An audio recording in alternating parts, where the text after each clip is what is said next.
You are welcome and I hope कि आपको first poem बहुत अच्छे से समझ आ गई होगी। आज हम करेंगे हॉर्नबिल बुक की 11th क्लास की सेकंड पोइम द लेबरनम टोप, जिसको टेड ह्यूग्स ने लिखा है। टेड ह्यूग्स एक मॉडर्न पोइट हैं 20th सेंचुरी के, और इनके सब्जेक्ट मैटर नेचर और एनिमल के ऊपर बहुत ज़्यादा बेस्ड है, और ये पोइम भी एनिमल्स और नेचर के ऊपर ही हमें देखने को मिलेगी। इस पोइम में पोइट ने हमें बताया है पावर ऑफ लव और हार्डशिप ऑफ लाइफ के बारे में। अब जो गोल्डफिंच जो बर्ड है वो अपने बच्चों की लाइवलीहुड के लिए, बच्चों को जिंदा रखने के लिए जीवन में कितनी ज़्यादा कठिनाइयाँ सहन करता है, और अपने बच्चों का प्यार भी हमें दिखाता है कि अपने बच्चों से वो कितना प्यार करता है।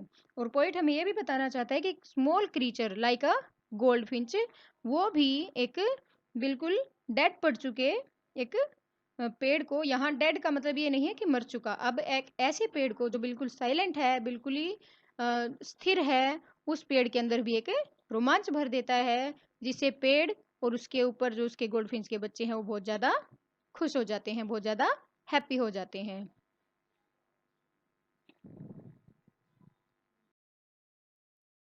अब पोइम स्टार्ट करने से पहले मैं आपको थोड़ी सी इस पोइम के बारे में समरी बता देती हूँ।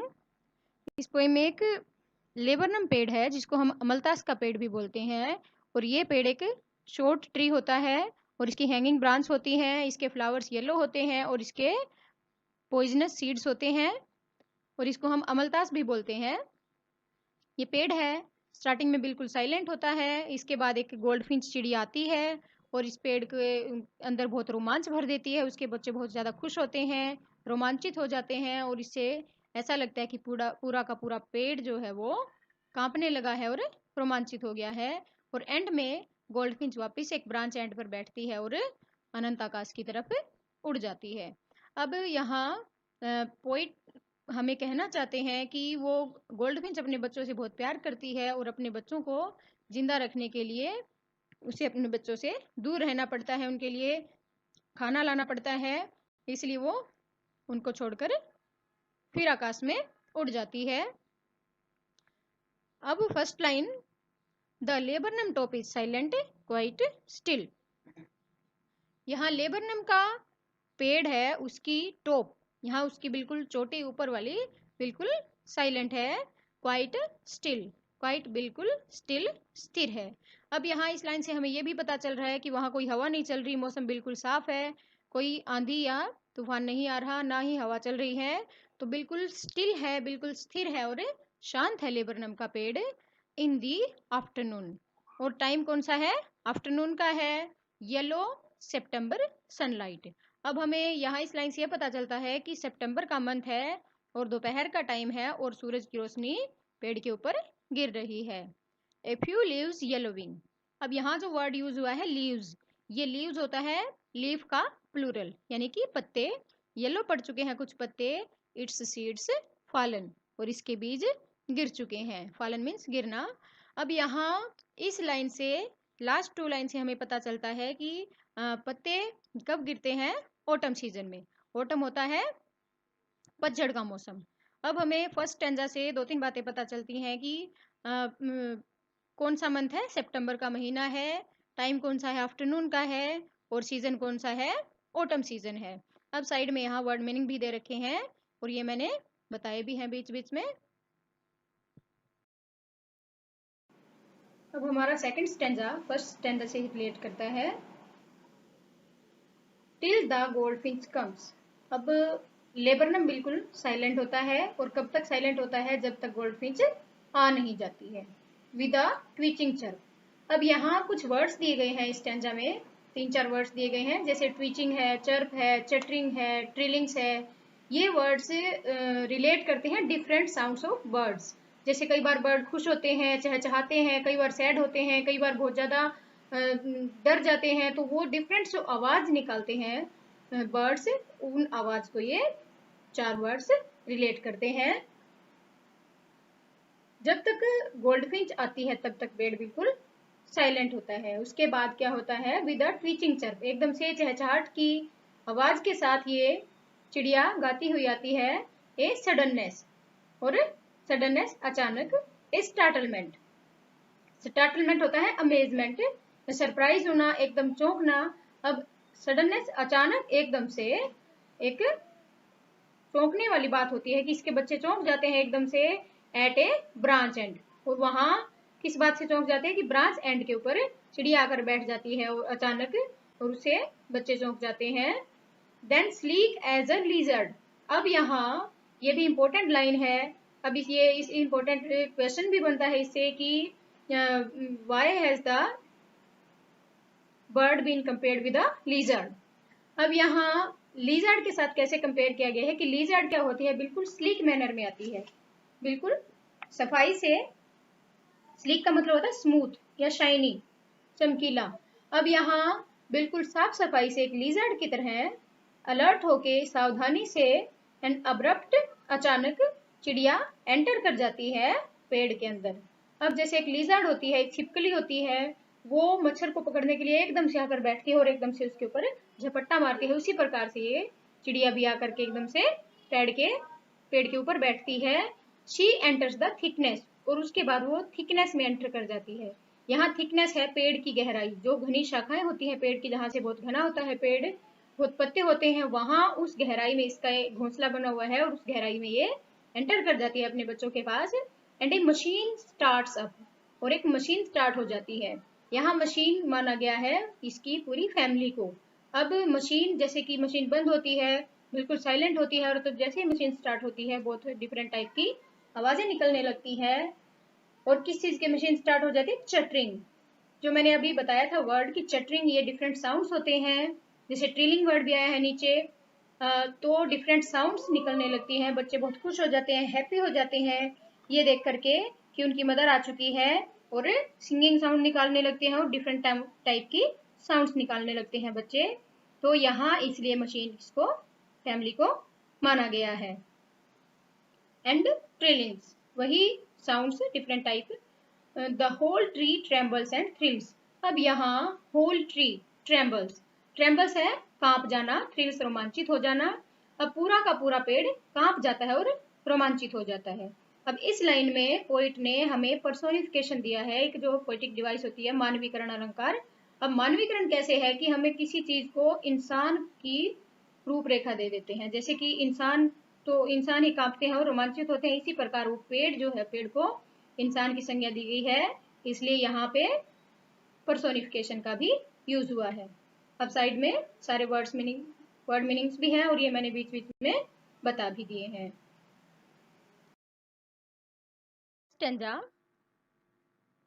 It is the engine of her family, ये सबसे इंपॉर्टेंट स्टेंजा है कॉम्प्रीहेंशन के लिए भी। अब यहाँ इस स्टेंजा के अंदर से एक क्वेश्चन जरूर आता है पेपर में, और वो क्वेश्चन है कि why has the image of engine evoked by the poet, engine की इमेज पोइट ने क्यों दी है। अब इंजन की इमेज, इंजन क्या होता है, किस काम आता है, engine is a source of energy for the whole machine, पूरी की पूरी मशीन के लिए एक एनर्जी का सोर्स होता है इंजन, एक ऊर्जा का स्रोत होता है। और इसी प्रकार जो गोल्डफिंच है वो अपनी फैमिली के लिए एक सोर्स ऑफ एनर्जी है। अब यहाँ गोल्डफिंच को इंजन के साथ कंपेयर किया गया है। अब यहाँ ये है मेटाफर, मेटाफर क्या होता है, एक रूपक अलंकार होता है जिसमें हम किसी चीज को किसी चीज के साथ कंपेयर करते हैं। अब यहाँ गोल्डफिंच को इंजन के साथ कंपेयर किया गया है, वह अपनी फैमिली का इंजन है। अब फर्स्ट लाइन में जो इट है वो है goldfinch, she Stokes it full, Stokes का मतलब होता है इंजन के अंदर फ्यूल डालना। अब ये क्या करती है, वह अपने बच्चों के, यानी कि वो बच्चे भी एक उसका एक इंजन है, और उनको उनके पेट को भरती है, और जैसे इंजन में हम फ्यूल डालते हैं वह बच्चों को खाना खिलाती है, यानी कि उनको फीड करती है। और then flirts out to a branch and, उसके बाद वो फ्लर्ट्स आउट होता है उड़कर बाहर आ जाना, ब्रांच एंड के ऊपर फिर से वापस आकर बैठ जाती है। अब यहाँ एक आयरनी है कि वो अपने बच्चों के साथ ज़्यादा टाइम नहीं स्पेंड कर पाती, क्योंकि उसको अपने बच्चों का पेट भरना है, अपनी फैमिली को चलाना है, इसलिए वो फिर से उनके लिए खाना ढूंढने के लिए निकल जाती है और बाहर आकर ब्रांच के एंड पर बैठ जाती हैं। यहाँ इस पोइम की थीम को दिखाया गया है कि हम अपने लव्ड वंस के लिए हार्डशिप्स भी लाइफ में बहुत ज़्यादा सहन करते हैं। जैसे ये ऊंचे आसमान में उड़ जाती है और फिर पता नहीं कितनी देर में ये अपने बच्चों के पास वापस आएगी। इसके मन में एक डर भी है कि इसके बच्चों को पीछे से कुछ हो ना जाए।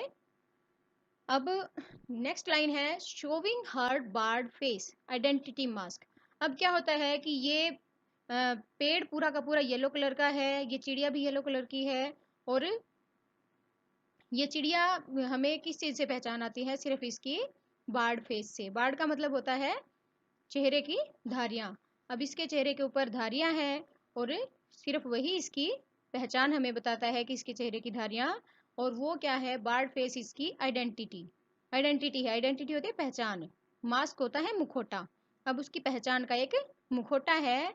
क्या है? किस चीज से हम इसको गोल्डफिंच को पहचान सकते हैं? इसके सिर के ऊपर की बार्ड्स को देख के, धारियों को देख के, स्ट्रिप्स होती हैं।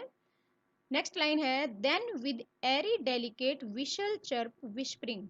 अब यहाँ बहुत सारे वर्ड्स दिए गए हैं, जैसे मैंने बताया था साउंड्स होते हैं बर्ड्स के, वो इसमें दिए गए हैं 3। देन विद एरी, एरी होती है अजीब सी, स्ट्रेंज, डरी हुई। डेलिकेट, डेलिकेट होता है मेलोडियस, मधुर। विशल चर्प, विशल सीटी, चर्प फिर से वही साउंड आ गई, विस्परिंग, विस्पर करते हुए, फुसफुसाते हुए, यानी कि इसकी ऐसी आवाज लग रही है जैसे कि ये डरी हुई है, और सीटी जैसी आवाज निकालती हुई वो फिर से क्या करती है? Launches away. लॉन्चेस अवे क्या होता है? फ्लाई होना। जैसे कि हम सैटेलाइट लॉन्च करते हैं, इसी प्रकार ये भी लॉन्च हो जाती है, उड़ जाती है। कहाँ उड़ जाती है? Towards the infinite. इनफाइनाइट का मतलब होता है अनंत। अब यहाँ इनफाइनाइट वर्ड का यूज किया गया है स्काई के लिए, आकाश के लिए। ये अनंत आकाश की तरफ उड़ जाती है। क्यों उड़ जाती है? अपनी लाइवलीहुड को चलाने के लिए, अपने बच्चों का पेट भरने के लिए, वहां से खाना लाने के लिए। And the laburnum subsides to empty. और लेबरनम फिर से, सबसाइड्स का मतलब होता है कम होना, फेडिड हो जाना, बिकम लेस इंटेंस। अब यहाँ सबसाइड्स का मीनिंग जो है वो बिल्कुल यहाँ है कि पेड़ फिर से बिल्कुल शांत हो जाता है, उसकी आवाजें बिल्कुल धीरे हो जाती है, और धीरे धीरे करके बिल्कुल वापस पेड़ साइलेंट हो जाता है। जैसे स्टार्टिंग में पेड़ साइलेंट था, वैसे ही लास्ट में भी लेबरनम बिल्कुल साइलेंट हो जाता है, और फिर वो चिड़िया अनंत आकाश की तरफ उड़ जाती है। अब इस पोएम के अंदर पोएटिक डिवाइस है, मैंने एक तो बीच में बताया भी था मेटाफर। अब पोएटिक डिवाइस कई यूज हैं इस पोएम के अंदर। एक तो है अलिट्रेशन। अलिट्रेशन होता है अनुप्रास अलंकार, जिसमें कि रिपीटेशन होती है साउंड्स की। जैसे सितंबर सनलाइट, यहाँ एस एस की रिपीटेशन है। ट्री ट्रेम्बल्स, ट की रिपीटेशन है। सडननेस, स्टार्टलमेंट, एस की। होल ट्री ट्रेम्बल्स, यहाँ ट्री और ट्रेम्बल्स ये रिपीट हो गया है। और नेक्स्ट है सिमिली। सिमिली होता है उपमा अलंकार, जिसमें हम वर्ड्स को यूज करते हैं जैसे लाइक और एज। यहाँ है स्लीक एज अ लिजार्ड, उसको छिपकली के साथ कंपेयर किया गया है। अगला है आपका मेटाफर। मेटाफर होता है रूपक अलंकार, जिसमें हम किसी को किसी का रूप दे देते हैं। तो यहाँ गोल्डफिंच को एक इंजन के साथ का रूप दिया गया है, इंजन के साथ कंपेयर किया गया है। अगला है पर्सोनिफिकेशन। पर्सोनिफिकेशन होता है मानवीकरण, जिसमें हम किसी को इंसान के साथ इंसान की भूमिका उसको दे देते हैं। जैसे हमने यहाँ पे पेड़ को, पोइट ने कहा है कि पेड़ कांप गया और रोमांचित हो जाता है। अब अगली है डिवाइस है ओनोमेटोपिया, और ये क्या होता है? Given name to a sound. अगर हम किसी साउंड को कोई नेम दे देते हैं, जैसे यहाँ इस पोएम में बहुत सारे ऐसे वर्ड्स यूज हुए हैं जिसमें हमने उसकी साउंड को नाम दिया है, जैसे ट्विचिंग है, चर्प है, चटरिंग है, ट्रिलिंग्स है, विस्परिंग है। तो ये पोएटिक डिवाइसेस में यूज हुए हैं। और अगर आपके कोई भी क्वेश्चन है या कोई कमेंट आप करना चाहते हैं, तो आप कमेंट सेक्शन में कमेंट डाल सकते हैं। Thank you very much for watching.